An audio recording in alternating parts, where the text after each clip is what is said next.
So one of the things that's been astonishing to me is the ability of Republicans to fight with Democrats, regardless of the fact that there's no substantive disagreement.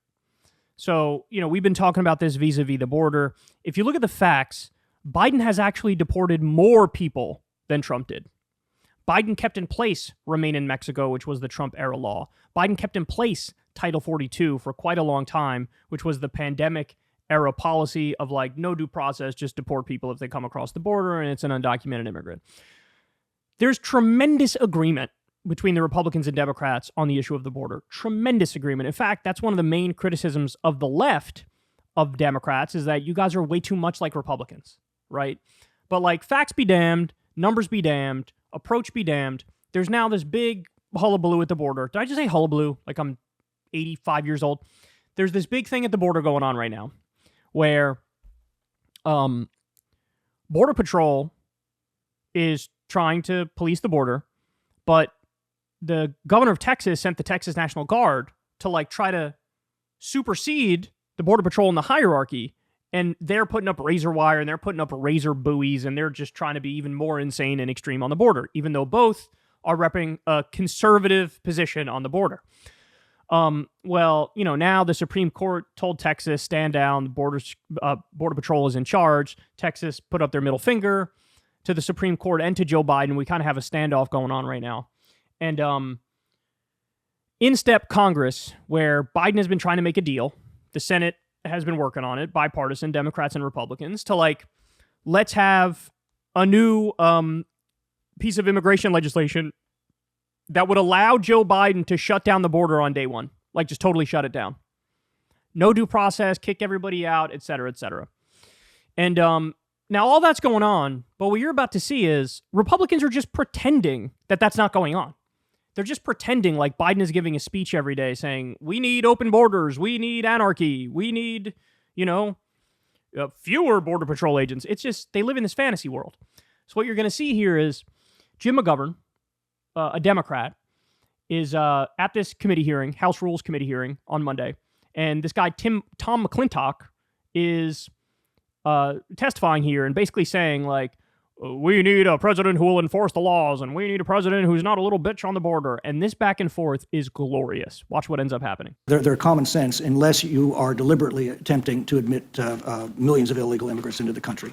And that appears to be the policy. And I do agree with Mr. McGovern. We are at a loggerheads as a government. Ultimately, this is not going to be fixed with laws that won't be signed and won't be enforced if they are signed. It's going to be fixed by the American people deciding whether they want to continue down this path. This ultimately is in their hands. I appreciate that. Thank you. And I yield back, Mr. Chair. Chair, thanks. Gentlelady. Gentlelady yields back. Gentlelady from Pennsylvania is recognized for questions. Thank you. And I'd first yield to Mr. McGovern. Well, I'm just a little confused by that last statement. You say this is not going to be fixed with laws. What the hell are we doing here then? We are laying the foundation for an administration that will enforce these laws and strengthening their hand to do so. Indicted 4 times on 91 felony counts? I can't foresee the future, but I can tell you this. The guy who just has been forced to pay $85 million for defaming a woman he sexually abused. That's who you're. Come on. This is. Then wait till then. Go out and campaign for this guy, and maybe he wins, and then, but if laws aren't going to make any difference, why are we here? Whoever the Republican and Democratic nominees are, this is going to be the question that the American people are going to have to settle at the ballot box. I just when you say the laws don't matter here, then we're here doing this. We need a Senate that is just as devoted. We're wasting our time, if that's what you think. That was quite a back and forth. So you have this Republican who's talking in front of this committee. Oh, we really need a president who will enforce the laws that are on the books. And this guy's like, the guy you support has 4 indictments and 91 criminal charges, and your main argument in favor of him is he's all about law and order? Who are we kidding? And then he also made the point, this is not going to be fixed by laws. And he's like, okay, then what the fuck are we doing here? If this isn't going to be fixed by laws, why are we talking? Why are we having this conversation? What's the purpose in being here and having this discussion and trying to craft some sort of legislation? What's the point? Again, look, he's running into the same thing I run into all the time. Jim McGovern here, the Democrat from Massachusetts. It's I don't know how to talk to these people. Because it gets to the point where it's beyond absurd.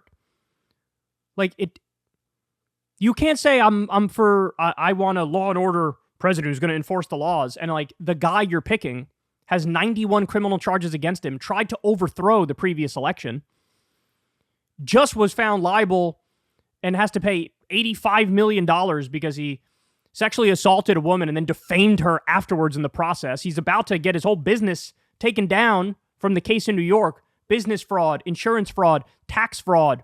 He's going to lose his business license in New York and might have to pay a fine of up to $250 million more on top of the $85 million. You can't look at that. Law and order. That's what I need, law and order. By the way, again, you're bringing up law and order.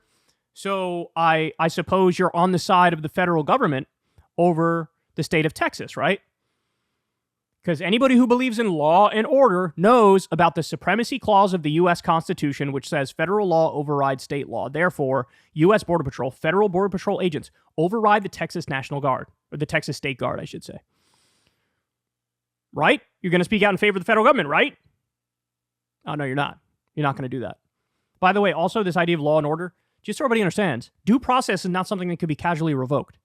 But what's being negotiated right now is revoking the due process rights of undocumented immigrants and refugees to the point where they don't get a hearing. They don't even get a hearing and then get told no. It's just there's no hearing. We're just turning you around right away. So there's so many ways in which this makes no sense. And this guy's face and his reaction here reminds me of like every conversation I've had with anybody who's MAGA within the past few years. I mean, it's beyond absurd at this point. It's beyond absurd. If laws can't fix it, why are we even having this conversation if laws can't fix it? Why are we even having this conversation? And then when Biden tries to enforce the laws with Border Patrol, Texas National Guard blocks Border Patrol. And oh yeah, all about enforcing the laws, and the guy you support has 91 criminal charges. Are we... Makes no sense. That's all I can say. Hey y'all, do me a favor and like and subscribe. It helps out big time in the algorithm. Click the bell as well for notifications when videos drop. And watch that video on screen right now. You know you want to.